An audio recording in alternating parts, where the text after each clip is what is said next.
తిప్పి వాడి గ్రిప్పును పట్టుకున్నాం. ఇప్పుడు కూడా ఈ మధ్య కూడా పెద్ద అయిన తర్వాత కూడా ఆయన పట్టుకుంటే ఆడు ఇటువైపు చూసి ఆయన మ్యాన్ అంటాడు. వాడు నేను పెద్దనే ప్రియుల ప్రభువు మనల్ని దాచి ఉంచాడు. 4వ మాట మనం చూద్దాం. అంటే మొట్టమొదటి మాట ఏంటి? మీరు మృతి పొందుతారు. రెండవది మీరు లేపబడుతుంది, మీరు దాచబడుతుంది. 4వది యూ విల్ బి గ్లోరిఫైడ్. 3వ అధ్యాయం 4వ వచనము మనకు జీవమైన క్రీస్తు ప్రత్యక్షమైనప్పుడు మీరు ఆయనతో కూడా మహిమ యందు ప్రత్యక్షపరచబడతారు. ప్రియులారా, ఈ 3 కార్యాలు చాలా మంది జీవితంలో జరిగినాయి. ఇక్కడ కూర్చున్న వారిలో నా జీవితంలో జరిగింది, ఇక్కడ నాకు ఇరువైపులు కూర్చున్న దైవజనుల జీవితాలు జరిగింది, నా ఎదురు కూర్చున్న అనేక మంది విశ్వాసుల జీవితంలో ఈ 3 కార్యాలు జరిగినాయి. 4వ కార్యం ఉంది, మహిమపరచబడతాం. ఇది ఇంకా జరగబోతుంది. ఎప్పుడోనంటే ఏదో మనం చదవండి, యేసు ప్రభు చెప్పాడు, ఇదిగో నేను మరలా ప్రియులారా, యేసుక్రీస్తు ప్రభు వారి రాకడ 2 రకాలుగా ఉంటుంది. మొట్టమొదటిసారి ఆయన ఈ లోకానికి వచ్చి వెళ్ళిపోయాడు కదా, మరలా వస్తానన్నాడు కదా. 2 రకాలు. మొట్టమొదటిది ఆయన భూమి మీదకి రాడు, మధ్యాకాశానికి వస్తాడు. ప్రధాన దూత బోరు శబ్దం ఊదినప్పుడు, ఆ శబ్దం వినినప్పుడు ఆ సిద్ధపడిన వారు, రక్షించబడిన విశ్వాసులందరూ, ఈ 3 అనుభవాలు కలిగినటువంటి బిడ్డలందరూ కూడా ప్రభుతో పాటు మేఘాల మీద ఆకాశంలోకి ఎక్కిపోతారు. అది ర్యాప్చర్ అంటారు, అది ఎత్తబడుట అంటారు, అది సంఘం ఎత్తబడుట అంటారు. ఎత్తబడిన తర్వాత 7 సంవత్సరాలు మధ్యాకాశంలో పెండ్లి మీద జరుగుతూ ఉంటే, విడవబడినటువంటి భూమండలం మీద 7 సంవత్సరాలు శ్రమల కాలం జరుగుతాం. ఆ భయంకరమైనటువంటి శ్రమల కాలం, భూమి పుట్టింది మొదలుకొని అలాంటి శ్రమలు ఎప్పుడు కూడా జరగలేదని ప్రభువారే చెప్తూ వచ్చారు.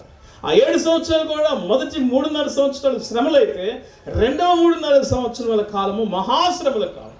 ప్రియమైన దేవుని బిడ్డలారా, భూమి మీద నమ్మనటువంటి వారికి అలాంటి క్షామకరమైనటువంటి పరిస్థితి ఉంటే, నమ్మిన వారు, రక్షించబడిన వారు, పాపానికి చనిపోయిన వారు, లేపబడిన వారు, దాచిపెట్టబడిన వారు ఆయనతో పాటు దేవునికి మహిమలో ఆనందిస్తుంటారు.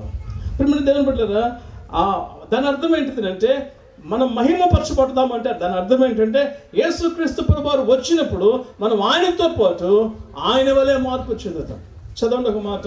యోహాను మొదటి పత్రిక 3వ అధ్యాయము, యోహాను మొదటి పత్రిక 3వ అధ్యాయము 2వ వచనం. యోహాను మొదటి పత్రిక 3వ అధ్యాయం చదవండి.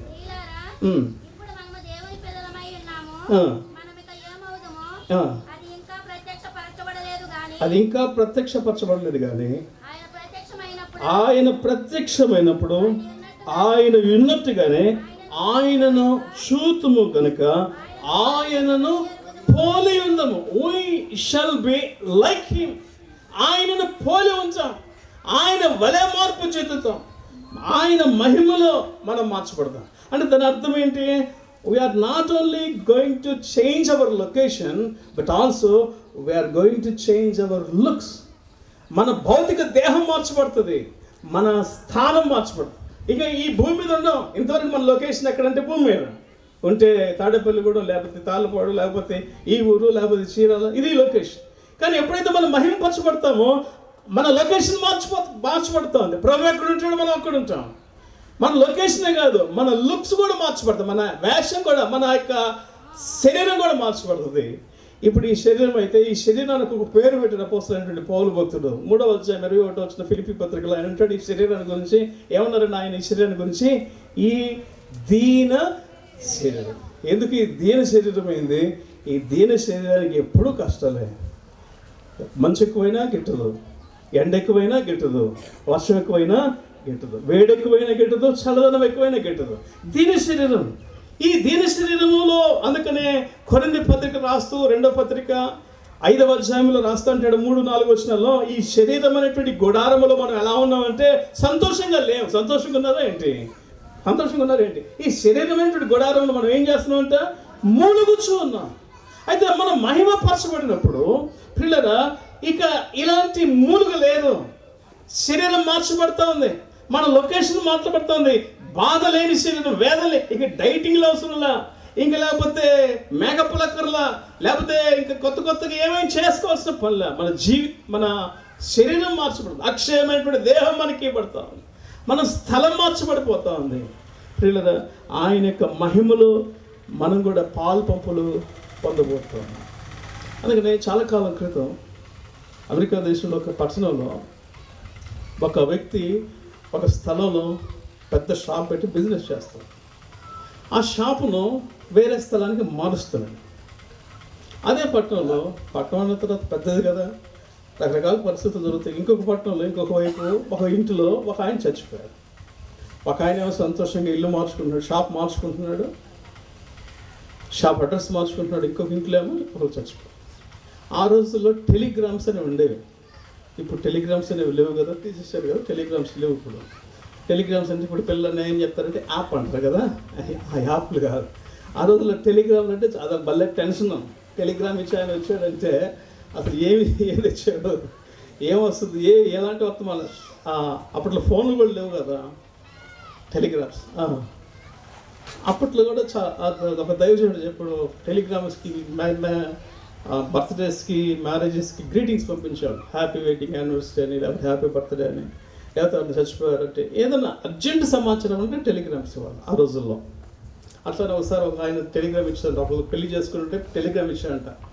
ఏమని ఇచ్చాడంటే 1 యోహాను పత్రిక 5:18 అని ఇచ్చాడంట. 1 యోహాను పత్రిక ప్రేమను గురించి ఉంటుంది అక్కడ. అయితే ఆ టెలిగ్రామ్లో చాలా తప్పులు దొరికాయి అప్పట్లో. అది 1 యోహాను కొట్టకుండా యోహాను 4:18 కొట్టాడు. 1 యోహాను 4:18 అంటే ఆయన యోహాను 4:18 పెట్టాడు. ఆ పెళ్లి రోజు టెలిగ్రామ్ వచ్చింది పెళ్లి కూతురికి. ఆ పెళ్లి కూతురు పెళ్లి కొడుకు దగ్గర టెలిగ్రామ్ ఏది చదువుంటే ఏముంది అక్కడ, నీకు 5 అండి ఇప్పుడున్నవాడు.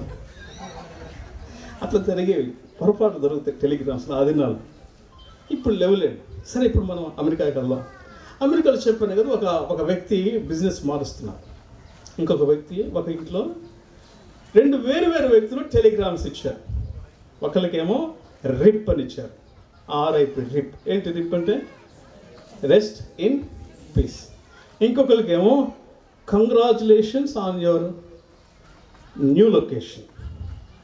షాప్ మార్చిన ఆయనకేమో కంగ్రాచులేషన్స్, నీ కొత్త స్థలానికి షాప్ మారుస్తున్నావు, కంగ్రాచులేషన్స్ అని టెలిగ్రామ్ ఇచ్చాడు. చనిపోయిన వాళ్ళకేమో రిప్ అని ఇచ్చాడు, రెస్ట్ ఇన్ పీస్. అయితే టెలిగ్రామ్ ఇచ్చేవాడు ఏం చేశాడంటే వీడి దాడికి ఇచ్చాడు, వాడిది. ఇప్పుడు ఆ షాప్ వాడి దగ్గరికి వెళ్ళింది ముందు టెలిగ్రామ్. ఆ షాప్ వాడికి, సార్ మీకు టెలిగ్రామ్ వచ్చింది, ఎవరు ఇచ్చిందండి? మీ ఫ్రెండ్ పలానా. ఓకే, చిరాల నుంచి సామాన్ ఇచ్చి. ఓకే, ఏదో రిప్ ఏంటి? నేను శుభాంతు షాప్ మారుస్తుంటే రెస్ట్ ఇన్ పీస్ ఏంటి? ఈ తలకాయలు బద్దలు కొట్టుకున్నాడు, తల్ల కిందలు అయిపోయాడు. అక్కడ చచ్చిపోయిన వాళ్ళు ఉన్నారు, చచ్చిపోయిన ఇంట్లో వాళ్ళకి ఒక టెలిగ్రామ్ వెళ్ళింది. వాళ్ళకి ఏమొచ్చింది? Congratulations on your new location. ఆ టెలిగ్రామ్ చూసిన వెంటనే, ప్రియులారా మీరు నమ్మండి, ఇది వాస్తవంగా జరిగింది. ఆ టెలిగ్రామ్ చూసిన వెంటనే ఆ ఇంట్లో ఉన్న వాళ్ళందరూ, భార్య మొదలుకొని తల్లిదండ్రులు మొదలుకొని పిల్లల వరకు ఎంత సంతోషించారంటే, ఎంత సంతోషించారు. మీకు అర్థం కాలేదు ఎందుకు సంతోషించారని. వాళ్ళు ఎంత విశ్వాసులు అంటే, నిజమే కదా, మా భర్త చచ్చిపోయాడు అని బాధపడే కంటే మా భర్త లొకేషను మారింది. ఇప్పుడు దాకా మాతో ఉన్నాడు, మా ఇంట్లో ఉన్నాడు, మా నాన్న మా ఇంట్లో ఉన్నాడు, నా కొడుకు నా ఇంట్లో ఉన్నాడు, నా భర్త నా ఇంట్లో ఉన్నాడు. కానీ ఇప్పుడు లొకేషన్ మారింది. ఎట్టిది? ఎలాంటి లొకేషన్? కిందకు కాదు పోయింది. ఎక్కడ పోయాడు? ప్రభు దగ్గరికి వెళ్ళాడు, ప్రభు సన్నిధికి వెళ్ళాడు, లొకేషన్ మారింది. ప్రియమైన దేవుని బిడ్డలు, అందుకనే ఈసారి ఎప్పుడు కూడా, ఇప్పుడు చాలా బాధాకరమైన విషయం ఏంటంటే, విశ్వాసులు చివరికి ఈవెన్ సోకాల్ సేవకులు కూడా ఎవరిని చచ్చిపోతే రిప్ అని పెడతారండి, రెస్ట్ ఇన్ పీస్ అని పెడతారండి. అంటే బతుకున్నప్పుడు పీస్ లేకపోతే చచ్చిపోతే తక్కువ నుంచి వస్తుంది పీస్ అడిగి. బతుకున్నప్పుడే పీస్ లేకుండా జీవించాడు, చచ్చిపోయిన కాదు మనం రిప్ అని పెట్టగానే పీస్ వస్తుందా? చచ్చిపోయిన ఆత్మకు శాంతి కలుగును కాకంటే వస్తుందా శాంతి? బతుకున్నప్పుడు శాంతికర్త సమాధానకర్తను అంగీకరిస్తే శాంతి ఉంటాడు. ప్రియులారా, మనం మహింపరచబడబోతున్నాం. ఇవి 4 రకాలైన గొప్ప సత్యాలు. ఒకటి, మనము మృతి పొందాం. రెండోది, మనము చెప్పాలి లేపబడ్డాం. మూడోది, మనము దాచబడ్డాం. నాలుగోది, ఇప్పుడు ప్రశ్న ఏంటంటే, where are you in these 4 stages? ఈ 4 స్టేజెస్లో నువ్వు ఏ స్టేజ్లో ఉన్నావు? అసలు ఈ 4 అసలు నీ జీవితంలో జరగలేదా? నేను ఇంకా బ్రతికే ఉన్నాను అన్నా అంటవా? జాగ్రత్త, నువ్వు చావాలి. బతికేం కాదు, నువ్వు బతికిగా చావాలని కోరుకోవట్లా. నీ పాపముల కొరకు నువ్వు చావాలి.